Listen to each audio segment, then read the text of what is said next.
Petit chocolat. À bientôt, sois sage, hein. Il a laissé son traîneau pour aller à la rencontre des enfants. Dans ce centre commercial, le Père Noël et les lutins déambulent et distribuent chocolat et bonnets. L'occasion de prendre la pause. Si la troupe se promène, c'est surtout pour éviter les regroupements et les files d'attente, trop risqués en période de Covid.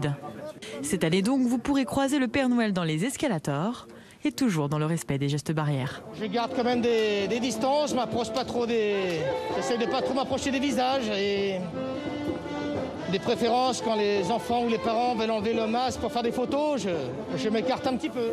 Même consigne pour les lutins. Pour les clients, la magie de Noël opère quand même. C'est mieux de rester dans un seul endroit en fait. Avec les temps qui courent, il vaut mieux. Est-ce que tu es contente de voir le Père Noël? Oui. Ça nous met dans les fêtes et ça rappelle beaucoup de souvenirs de quand on était plus jeunes. Des précautions imaginées depuis de longs mois par le directeur. Pour lui, impossible de passer à côté de ces attractions. On n'avait pas le choix. Jusqu'à présent, le Père Noël était sur un trône, le fameux trône du Père Noël qu'on retrouvait dans les grands magasins. Sauf que soit il n'y a pas de Père Noël du tout, soit il est en déambulation. Donc on s'adapte à la crise comme on s'adapte depuis le début sur tous les sujets. Et cette année encore, le Père Noël a aussi pensé à nous. À bientôt BFM. À bientôt.